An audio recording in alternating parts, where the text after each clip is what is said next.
होशियार चूजा। चीकी एक काफी होशियार नटखट पर जरा सा डरपोक चूजा था। जरा सी बात पर डर जाना और दूसरों को भी डराना उसकी आदत थी। एक दिन वो अपने ही धुन में मगन होकर जंगल में घूम रहा था कि तभी अचानक उसके सर पर कुछ अजीब सी चीज गिरी और उसकी वजह से वो काफी डर गया। ओए माँ, मर गया रे। ओहो, पर ये है क्या? पहले तो ऐसे कभी कुछ नहीं देखा। धत तेरी की, कहीं ये आसमान तो नहीं जो मेरे सर पर आ गिरा? अभी चलकर महाराज को इसके बारे में बताता हूँ। चीकी भागता हुआ आगे बढ़ने लगा और आगे भागते भागते किसी चीज से जा टकराया। वो चीज और कोई नहीं थी, उसका दोस्त बिन्नी बत्तख था। उसने बिन्नी को सारी बात बताई। पास ही के पेड़ के नीचे उनका और एक दोस्त मीरू मुर्गा आराम फरमा रहा था, पर उनकी बातें सुन उसके भी होश उड़ गए। अब तीनों के तीनों महाराज को ढूंढते हुए आगे बढ़ने लगे। अरे रुको रुको, क्या किसी को पता है कि आखिर महाराज रहते कहाँ हैं? मुझे तो नहीं पता। मुझे भी नहीं। अब क्या करें? अब उन तीनों की बातें चालाक लोमड़ी ने सुन ली और वो इस मौके का फायदा उठाने उनके पास चला गया। कहाँ चली मंडली?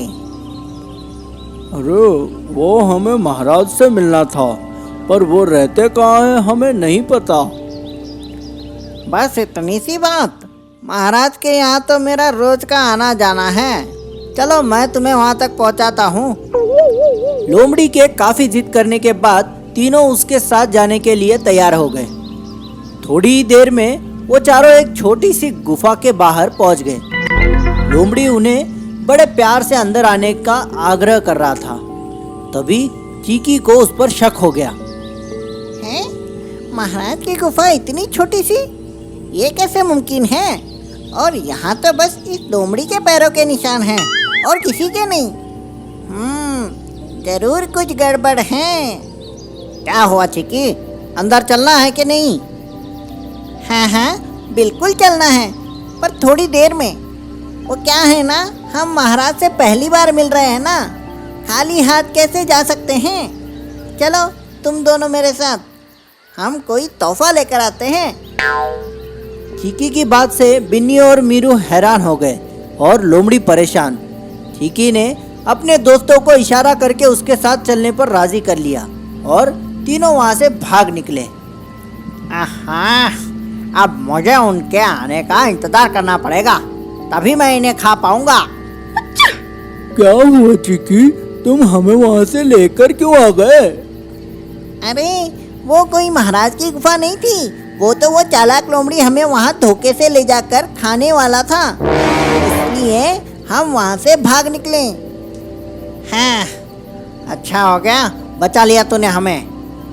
वैसे तुम कमाल के हो चिकी, कभी कभी बहुत ज़्यादा डर जाते हो तो कभी कभी एकदम होशियारी से काम लेते हो, मानना पड़ेगा तुम्हें। तीनों अपनी अपनी जान बचाने की खुशी में हंसते गाते अपने अपने घर लौट गए और वो लोमड़ी उनका इंतजार करते हुए भूखे पेट वहीं पे सो गया। तो इस कहानी से हमें ये सीख मिलती है, अगर हमेशा सूझबूझ से काम लिया जाए तो हमारी मुसीबतें आसानी से कम हो सकती है। ऐसी ही मजेदार कहानियाँ सुनने के लिए हमारा चैनल सब्सक्राइब कीजिए और बेल आइकन दबाना मत भूलिए।